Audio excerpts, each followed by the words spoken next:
Welcome everybody, SamuraiRevolution here, and if you have been wanting to play with China, today is your day because I'm going to give you an Ultimate China guide slash best strategy tutorial, deck guide, whatever you want to call it, for China. And my goal here is to help someone who has not played with China or has been uncomfortable playing with China to get their feet in the water and ready to go playing with them. So I'm going to give you a deck basics with them on what you guys should need, and then like a general strategy you guys can do. And it's been extremely effective for me. In my past, I've done like 6 or 7 matchups with them, and I haven't even lost one because of how good the strategy is. And I'm sure you could even do better with it, but it's a basic one, and it's going to help you get your feet in the water with them and unlock the potential that China has. And I really think China is a top civ, and that if there's something like this where people can understand it a little better, then more people would use them. So let's get into the cards first, and then later in the video, I'll get into a gameplay clip. So first, we're getting to the cards here. So how China works is they don't have a villager card per se, but they have villager muster cards. So these cards, these 3 here, once you send them in, they spawn villagers at your villages or town centers, and then you can go on from there. So for example, age 1 here, we have the Northern Refugees card. So when I send this in, depending on how many villages and town centers I have up, or how many that would come out. So if I have 2 villages and 1 town center, 3 villagers will come out. If I have 1 village and 1 town center, then 2 villagers will come out. So age 1, the big thing you're going to see when we do the gameplay clip is you're going to want to get 2 villages and a town center, so you can make this a 3 villager card. And then later on, you're going to want to have all your villages up so you can have maximum village count from that. And then if you can as well, get some town centers up, and then that'll make you have the maximum amount of villagers from these as well. As you can see down here, this one also spawns a fattened goat with this card. So it'll send a villager and a goat, which is fantastic because you're getting food and villagers with this card. Really good card there. But that's just the basics there on how the villagers work. So you want to have all 3 of these in your deck for sure. And especially this one late game, I feel like is very important. And then this one early on is going to be the first card you send in the majority of the time. And that's what we're gonna go with the strategy that I'll show you guys. So these 3 are a must. Other cards on this page here. So I have the 1000 wood here. You could put any resource crate you want here. I like having a resource crate age 3, just in case you need that eco boost. And with this card, I can get extra town centers up, villages up, market upgrades, whatever is needed, and go on from there. So I like having that in there. You could toss 1,000 coin or 1,000 food, up to you. But I like having that wood in there so I can get my town centers up and stuff like that. Age 2, I have the 700 wood and the 700 coin. Up to you once again. I like having that wood so I can get markets upgrades and market out, and then if I need like another village or I need another barracks or something like that, I can get all that with the wood. And additionally, the old Han army costs wood, so I can help me get more armies.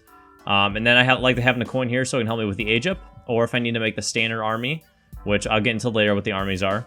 This can help me spawn those in as well as market upgrades. So I like having both of these in there. And it helps me either produce more army or help my eco grow, depending on what I need to do. And then these are 3 cards that you're really going to need in here, especially your 7 Steppe Rider card. And then I think at least the 8 Shuko Nu. I like having the 9 Pikes in there as well because that's one of the best Pike cards you can send in H2. And then additionally, if we'll go over here real quick, this card right here, the Mandarin Duck Squad, is a great card to send in as well. You could switch this out with the artillery train time, depending on how much you use artillery and how much you like to rush. What this card is you get 8 Shuko Nu, so you essentially get another 8 Shuko Nu, and then you get a flamethrower with it as well, which is pretty powerful H2. And being able to send in 2 sets of 8 Shuko Nu, and it does cost food, as you can see there, but having that is pretty vital to have. And if you're a rush player and you love rushing, this could be a great card to have to really decimate your opponent. Maybe you're a little bit later in the rush phase and you just need that little bit to push him over, and this could be something pretty viable there. But I'm going to put in my train time, where are we at here? Train time artillery card in for right now because it is a team card, which is pretty nice. So for starters, we need these 3, and then I would highly suggest having in some resource crates here, depending on how you like to play. And then I would highly suggest putting all 3 of these in age 2. I really, really like having those. Other cards that you need to have are you going to have your train time cards. So your banner school card right here. It's basically you have 2 train times. So you have this one is an age 2 train time. You can see all the train time decreases there, which is fantastic. So that's always good. And then you need this one as well, acupuncture. So combining both of these gives you like your general train time, which you really need with China because you can't get it from the church. And so yeah, having both of those is pretty necessary. I'd highly suggest having the Royal Mint and the refrigeration cards in there. Both of these cards increase all resource gathering for each of their resources. So this increases it all for coin, and this increases it all for food. And then having both of those in there, age 3 is fantastic because if you're hunting, it helps you gathering, and then if you switch to farms or something, it helps you gathering there as well. So those are pretty vital cards, I would say. And then let's go into some military upgrade cards. So it's some eco ones. Let's go into some military ones. So as you can see here, let's start over here, H2. Mongolian Scourge. So this one's vital because the Steppe Rider is a pretty cheap cav unit. It's basically like the Strelet of cav, and they're not very strong. So what this Mongolian Scourge card does is it adds, as you can see there, the 1x all action bonus against hand cavalry, and then a bunch of other things as well. As you can see there, you can read through all those if you want. But the really big one there is additionally siege attack damage increased by 50%. And basically you're upgrading these Steppe Riders to make them much more effective, age 2. And this also helps out with your other cavalry units. And China can get some really great cavalry later on in the game, which is something I think a lot of people overlooked with China, with the iron flails and the meteor hammers. But this card really helps out with that, and I think it helps enough to be able to put in their H2, especially if you're like needing a more cav option, because these guys are so weak. They'll boost these guys up, and then later in the game it boosts your cav as well. And also helps the Kashik, the ranged cav there, like the cav archer, helps them as well get a bonus against hand cavalry, which is great because China does struggle against cavalry. That's probably their biggest like the thing that they struggle the most against is a lot of cav. So having that in there is pretty vital. Please don't mess with me right now, dude. I'll get to him in a little bit. So other vital cards. This one right here is fantastic, Repelling Volley. So my general strategy is to stay with the Chuko Nu, but this also helps your Aqua Boosters as well. So it gives a 1.0 all actions damage bonus, as you can see there, against the light cavalry and the heavy infantry, which is great. And then additionally, on top of getting that damage bonus for both of those units, you also get an all actions damage bonus by 10%. So it's like a double card there. It's a really great card, and getting the multiplier and getting the 10% there is definite. I mean, you're almost always going to be using these infantry no matter what game you're playing, unless you're just going all cav in a team game. So I would definitely suggest having this one in your deck. Other vital cards here, we're going to go down to the Old Han Reforms. Now, this is probably one of the best cards in the game, especially for China. So for 1,000 food, your Old Han army, look at that. They increase 50% cost, but you double everything that they have. So your hit points are increased by 100%, and your all actions damage are increased by 100%, which is unreal. First of all, you get double units. And then by the price, it's not even that bad because you're age 4. Your economy is going to be exploding at that point because China's economy is unreal. And it's completely worth it. So this is a must card. I highly suggest using these guys instead of the skirmisher / sword guys that they have, age 3. I highly suggest using this instead. I think you get the ×2 there, and they just compound so easily with the Chinese economy. So then we're going to move on over here to this one here, if I can do it. There we go. Manchu Combat. So this one's great as well. As you can see, all the different units that this affects. So you get the bulk cavalry there, or actually just meteor hammers, 50% on that one, and then you get the ranged cavalry with 15% as well, which is great. You really need to boost up those cav. This can help out with that. And then additionally, you're getting your pikes up as well. So this is kind of like a anti-cav bonus, which is fantastic because that's kind of what you need as China. So having this late game is nice, and you don't really have that many age 4 cards, so it's nice to have them there as well. This one is a must. Western Reforms, all actions damage for all units, and hit points are increased by 8%. So that's fantastic. You get 8% increase for all your units. Sounds really good there as well. Other military cards that I have in here, I have my Iron Flare Medial Hammer card with a double face armor. So this one, as you can see, increases the armor by 35% and then the hit points by 15.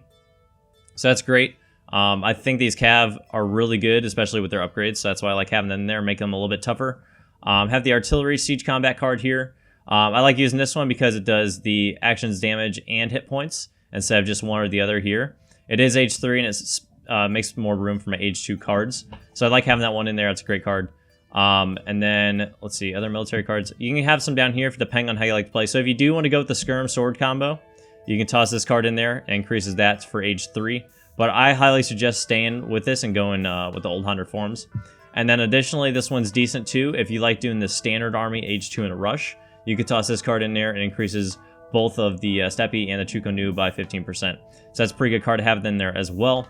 Really like using all of these. Depending on what you like to do, you could also toss into 2 Flying Crows, the Infinite Shipment down here. This one's pretty good, I would say, especially if you're trying to go for a late game or you think it could go late game. This could be a really good card to toss in there, especially in your like treaty matches, so you can get some free units. And Flying Crow is pretty decent, so it helps out with that too. And you don't have to really rely on the wonder. You can actually send some in from your home city. So that's all those military cards. I'm going to go into some other ones that I have in here too. So let's go to the eco section. Actually, let me touch on that one first. Here's a pretty decent card. Depending on if you're like playing with someone you know and they're using a civ, maybe they're using like Russia. I feel like this would be a really good card with Russia. What it does, it increases population per house. So obviously China has the villages, which is a garrison point, and I think it provides 20 population if I'm not mistaken, maybe like or 15 off the start. But this increases the population, which it's decent for China, but I think it's a lot better for your teammates. So if you're playing maybe with a Russian ally or someone that goes through population very quickly, this could be extremely beneficial for them. It obviously increases hit points as well, but I think the population bonus is why you would send it in, and it's a team card, as you can see. So I think that's kind of a cool card that not many people use. Boxer Rebellion is nice to have if you're doing like a 1v1 deck and you're kind of trying to defend against a rush. Increases your town center by 50%. With the attack. And then I think your guys, yeah, your Minutemen guys don't lose any hit points, so the irregulars and centuries don't lose hit points as well. So that's nice too. Great Wall China card is fantastic if you're really bunkering in. It doubles the wall hit points, so you get 2 times the wall hit points there, but it increases the build points by 5 times. So it takes 5 times as long to build the walls, but you get double the wall. So this could be good if you have all your walls up, but not if you're building your walls. Do not send this in if you're trying to build walls. Wait until you have them all up and then send that card, and your walls are literally doubled. So that's pretty good there. And then improved buildings increases building hit points by 40%. So if you combine both of these, you get 140% better walls.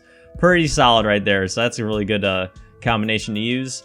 Obviously, team engineering school, pretty good if your team uses artillery and you're yourself, because you get the hand mortars and flamethrowers, which are some great artillery units, and this obviously helps you get them out quicker.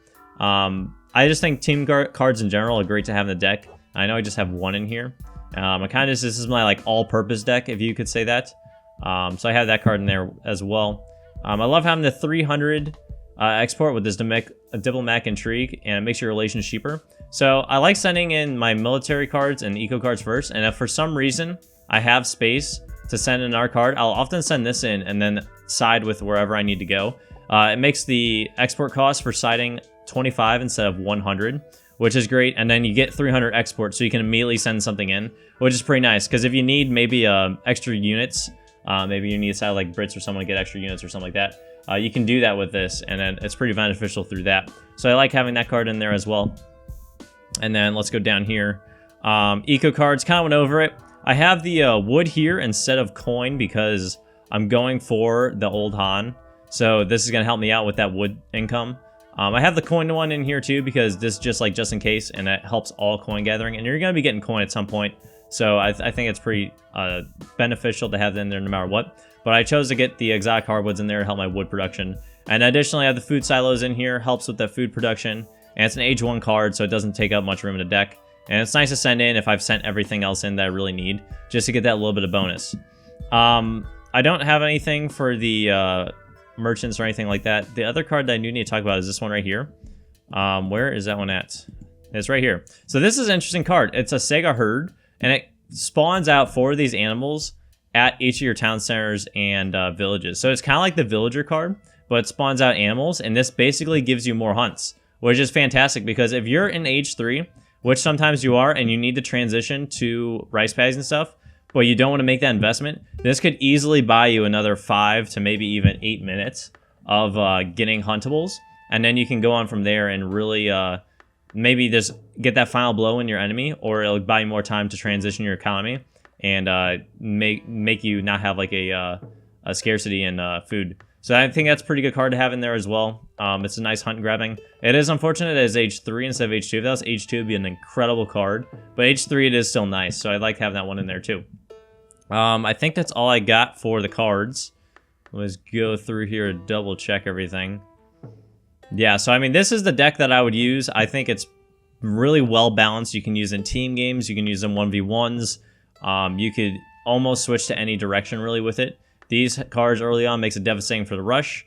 And then once you get H3, you're pretty solid there. H4, you're good there. And the only one, maybe if you like rushing more, I would switch out this Team Engineering School with this one here with the Mandarin Duck Squad. Or if you like doing, I was on the same page here. If you like having better artillery later on, then you could switch that out with your Flying Crows. Up to you. I think that's probably the most, or actually this one too, these two. Would be the cards I'd switch out if you want to switch anything out. I think this card's pretty nice. I wish I had one more spot. Maybe I'll add this in later. But this is the deck I'm going to use, and then I'll show you guys exactly what strategy we're going to do in the gameplay clip. Okay, guys, now we're getting to the gameplay clip.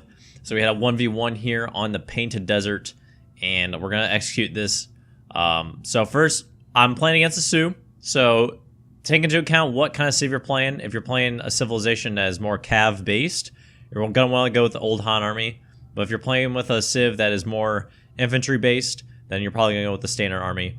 And the reasoning is obviously you'll have those pikes to defend against cav as Old Han. But the Standard Army overall is pretty strong.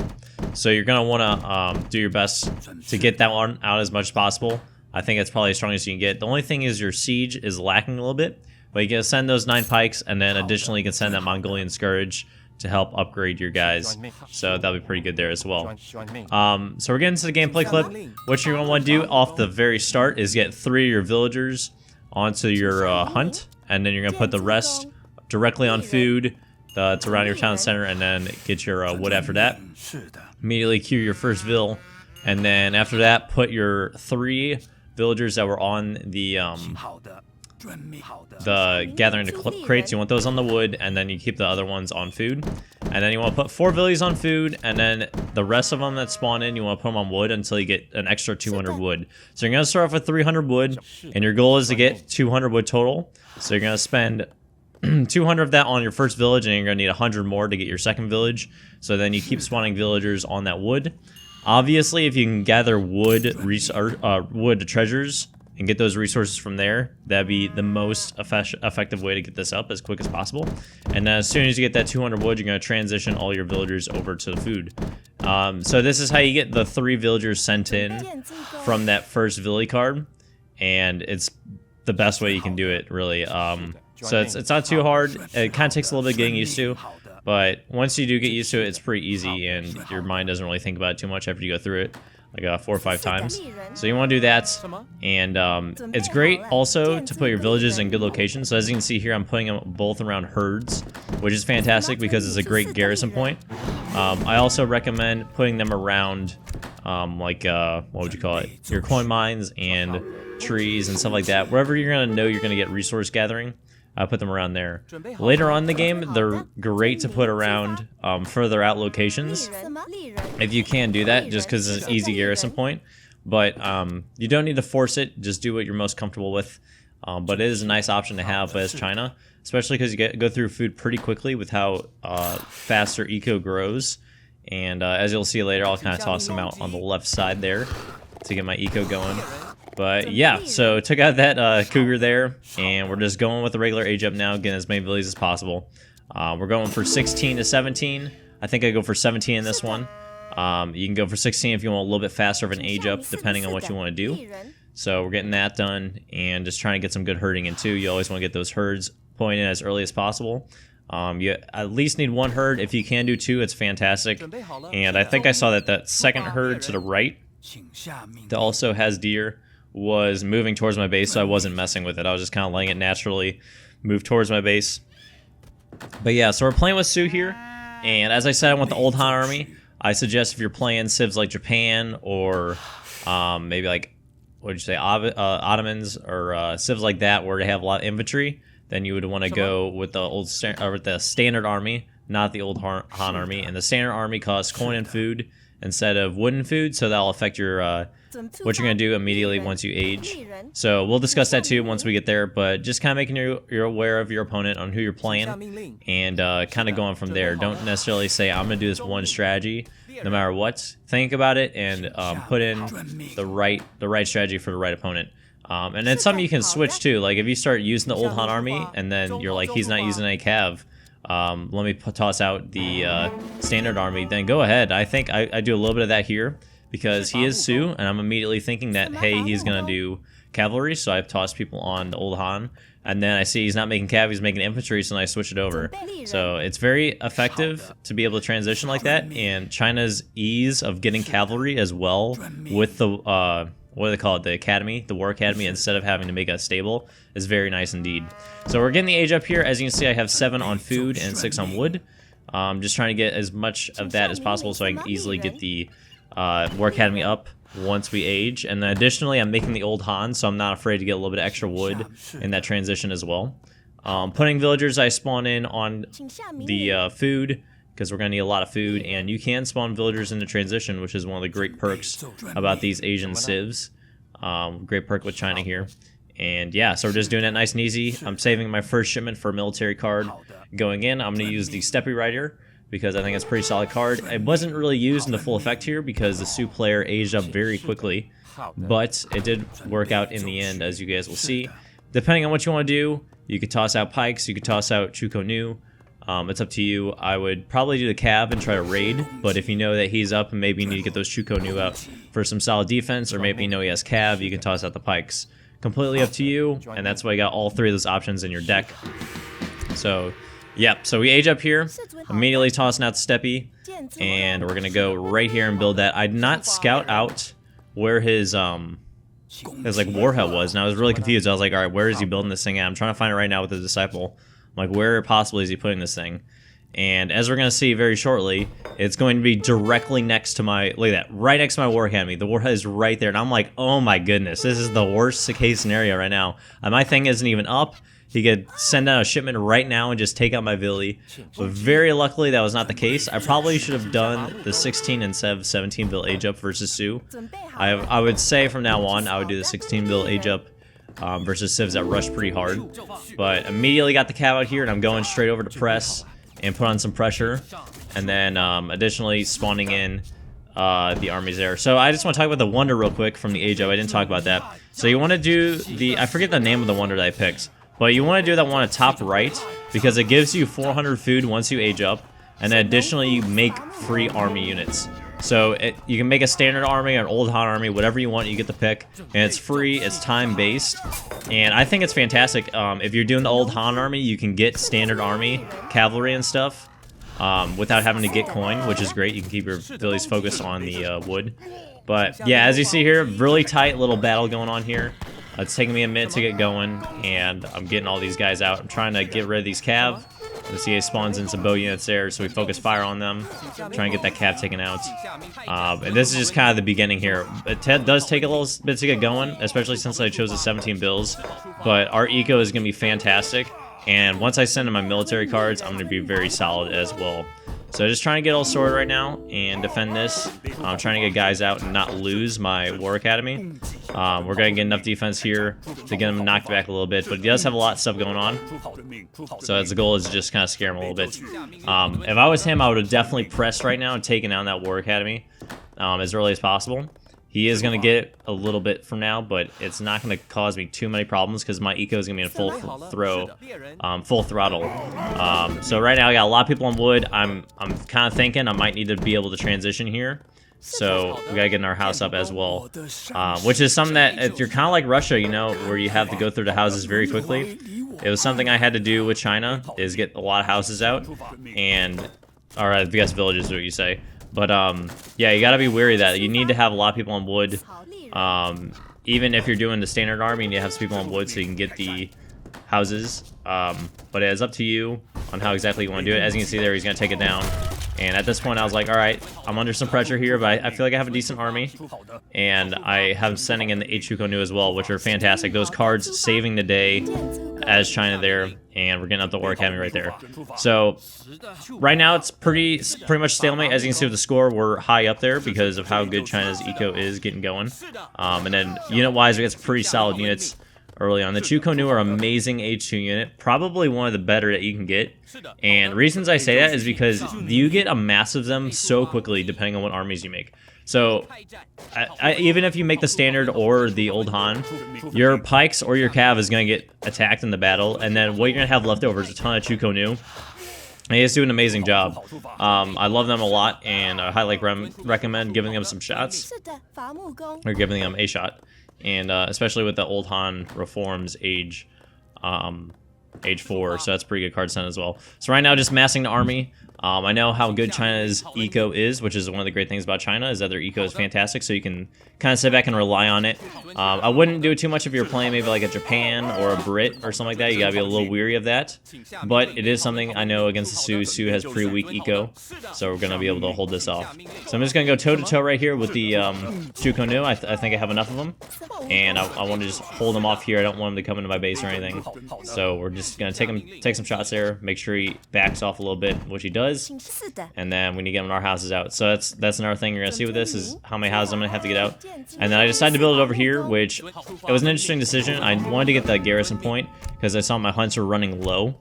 But at the same time, she has to walk all the way over there to build it, so it does take some time for me being able to build armies. But I felt like I had a big enough army right now to defend whatever he had, so I kind of went with that trade-off there. So she's gonna build it over there, and then I'll have some garrison point for villagers later. And sending in that 700 coin. So I decided to send in a coin so I could get some standard armies out. I saw that he was making mostly bow units, and he was starting to make some infantry. And he didn't really have any cavalry, and I felt like I had enough pikes to be able to siege down what he had. So I decided to make standard army units to counter that. And then I'll send in Mongolian Scourge later. So we're going for that. First one is in queue there. As you can see, I've transitioned some people to coin. And we're already going in for this transition to the standard army. 255 food and 170 coin. Pretty solid army there. As I said, you get a lot of steppy riders because of how cheap and weak they are. But for the cost, they do a great job. So, especially in mass, you just got to mass them up. But yeah, so that's all we're doing right now. Just continuing to manage the economy. Feeling really good because I have a good balance of my eco too, and I wanted to get my market out, and I wanted to get the council out as well. And the other thing I like to do with this strategy is I have that 300 export card with the cheaper relations. I like sending that in, and then you can side with the British, and you can send 2 batches of musketeers. So I think you get 10 musketeers in total. You can send in for I think 400 export a piece, so you get 400 export for 5 musketeers, and then you go on from there. But I think I decided to do that towards the end maybe, but I normally end up doing that, especially if it starts going later H2, get a little bit more of a eco boost in there, and yeah, you can get some musketeers, which China doesn't have, so that's kind of nice there.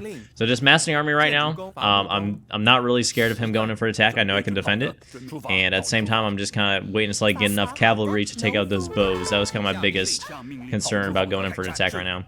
I did see those villagers up there. I thought about pulling them back, but I was like, I'm just gonna keep them out there, and it ended up costing me. So pretty poor decision from me right there. But we had the villages back here to garrison them, my 1 billion, and it wasn't big of a problem. So we're going to go here and take out this cavalry. And then while this is happening, I send in the Mongolian Scourge card. And this for me was like, all right, turning point. Like at this point, I'm like, all right, we're going to go in for the attack here. We're going to take him out. I draw him in because he sees I have bows only, and he kind of gets a few guys taken. And we're just gonna go in here. Mongolian Scourge comes in. I'm like, all right, this is it. We got the right amount of units. I'm feeling comfortable with what I got. I'm gonna wall off the west side of the map, and I'll have my food secure there, and I can go in for a nice attack. So that's exactly what's gonna go on here. All those villagers are gonna toss on the food, continue spawning them in, and we are gonna press in here. So I just mob it. I totally just toss everyone right at it. No micro whatsoever, really. My pikes are kind of in the back there, but it doesn't matter. I have so many guys. It's just going to be done for from him because of how easy China can mass troops. They just do a fantastic job. So this is basically it. This is my summary for it. This is how I get you up front and started with China, and pretty good strategy overall to do. And yeah, that's all I got for you guys. So as always, let me know what you think of this guide. Let me know what your thoughts are. If you want me to do more of these, what civilizations do you want me to do? I plan on doing an India one next, and then kind of go on from there. But yeah, really wanted to do this. I enjoyed doing it, and I hope you guys enjoyed it as well. And then I'll see you guys in the next video.